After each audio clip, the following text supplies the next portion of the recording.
The 2004 Grammy Awards were 30 minutes from going live when Prince walked off the stage and said 5 words that sent everyone into panic. "I'm not doing it like this." Backstage chaos erupted. The opening number of the biggest night in music was collapsing. Producers were screaming. Beyoncé was standing alone on an empty stage, wearing a sparkling pink dress, trying not to cry because she thought Prince had just destroyed her career before it even started. This was supposed to be her night, 5 Grammy nominations, opening the show with a legend. And now Prince had apparently sabotaged it all. But what nobody understood yet was that Prince hadn't walked away to hurt Beyoncé. He'd walked away to save her. Because Prince had seen something in that 22-year-old girl that even she hadn't seen in herself yet.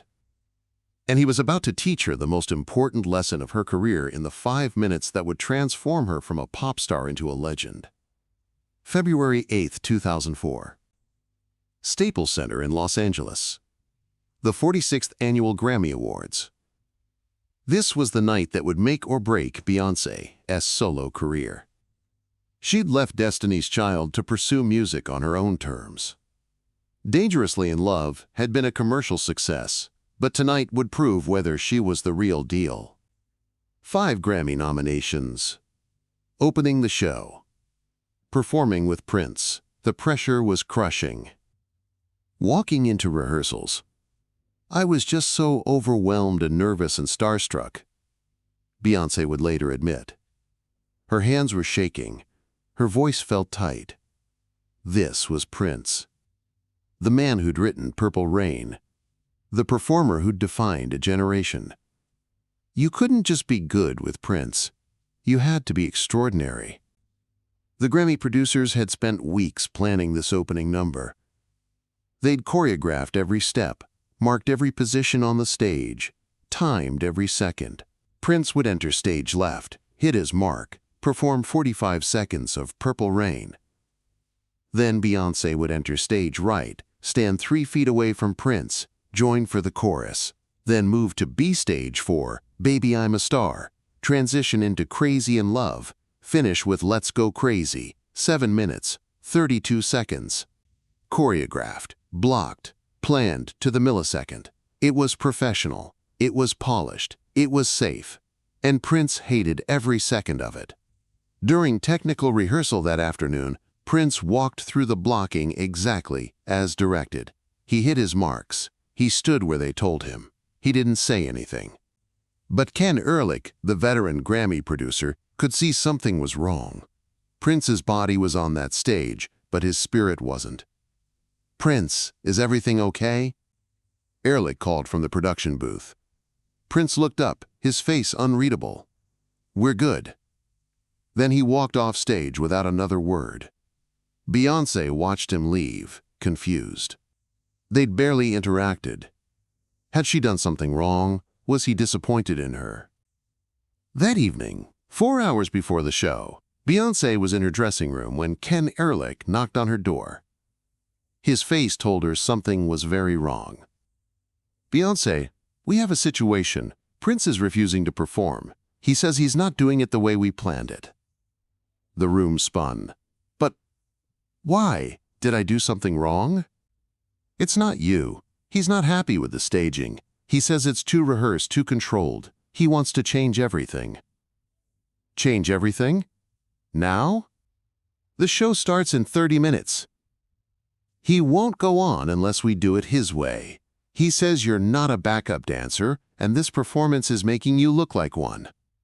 The words hit Beyoncé like a physical blow. Not because they were mean, but because they were true. She'd been so focused on hitting marks, not messing up, that she'd forgotten to be herself. Where is he? In his dressing room. But Beyoncé, she was already moving. If Prince was about to blow up her career, she at least deserved to understand why. Beyoncé knocked on Prince's door. "Prince, it's Beyoncé. Can I come in?" "It's open." Prince was sitting on a couch, guitar across his lap. He looked up, his expression gentle. "You okay?" "Am I okay? You just refused to perform with me." "No. I refused to perform the way they planned it." "That's different." It's 30 minutes until we're live. How is that different? Prince set his guitar aside and stood. Sit down. Let me explain something. Beyonce sat, heart pounding. They had you standing 3 feet away from me during Purple Rain, Prince said. Why? That's where they told me to stand. Exactly. They told you. Not the music. Not your instinct. Them. And you know what happens when you do exactly what someone tells you to do? You become a backup dancer. And you're not a backup dancer, Beyonce. You're an artist. That staging was treating you like a prop, and I'm not going on stage to participate in that. Prince wasn't angry at her. He was angry for her. I watched you in rehearsal. You were so focused on hitting marks that you forgot to breathe, you forgot to feel the music. That's not your fault. That's what they trained you to do. But it's not what's going to make people remember this performance. Then what will? Prince smiled. Forget everything they told you. Forget the marks. Forget the blocking. When we're out there, just listen to the music. Listen to me. The music will tell you where to go. Trust it. Trust yourself. Can you do that? Everything in Beyonce, Salish training screamed to say no, to play it safe. But something deeper said yes. I'm scared. I know. That's why I'm here. I'm not going to let you fall. But I'm also not going to let you play it safe, because safe is boring, and you're not boring. You're extraordinary. But you have to believe that enough to show it. A frantic knock. 5 minutes to curtain. We need an answer. Prince looked at Beyonce. Do you trust me? I trust you. Then let's go make something magical. They walked to the stage together. Producers were frantic. Prince, what's the plan? We're doing the songs. That's the plan. But the blocking. Forget the blocking. We're musicians, not robots. The lights went down. The opening notes of Purple Rain began, and Prince walked onto that stage like he owned it. He wasn't hitting marks. He was feeling. The difference was visible, even from backstage. Then came Beyonce's cue. Not the rehearsed cue, the real cue. When Prince turned and looked at her and extended his hand like he was inviting her into his world, Beyonce walked onto that stage and everything she'd been taught evaporated. The music told her where to go. She moved toward Prince not because that's where she was supposed to stand, but because that's where the song needed her to be. When she started singing, it wasn't controlled, measured vocals. It was everything. Raw, emotional, powerful. She wasn't performing for cameras or producers.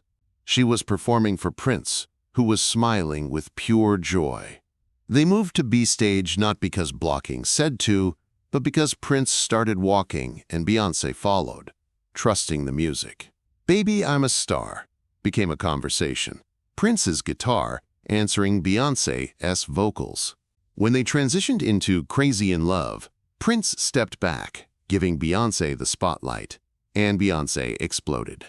The dancing, the singing, the presence, everything that would define her for the next 20 years was right there, unleashed, because Prince had trusted her enough to let her be free. Let's Go Crazy was chaos in the best way. Neither was doing what had been rehearsed. Prince improvised guitar solos. Beyonce hit notes that hadn't been in the arrangement. They were feeding off each other's energy, building something too spontaneous, too alive to have been planned. When Prince ended with his iconic solo, he turned to Beyonce, put his arm around her, and said loud enough for microphones to pick up, "Don't hate us, 'cause we're fabulous." The crowd erupted. Standing ovation. The opening number had just become one of the most memorable performances in Grammy history. Backstage, Beyonce was shaking from adrenaline, from joy, from realizing she'd just experienced what it felt like to truly perform rather than execute. Prince pulled her aside. "You did good. That was the most incredible experience of my life. That's what it should feel like every time. When people try to put you in a box, control you, make you safe, remember what it felt like to be free. Promise me." "I promise." "Good. Now go win some Grammys." That night, Beyonce won 5 Grammy Awards.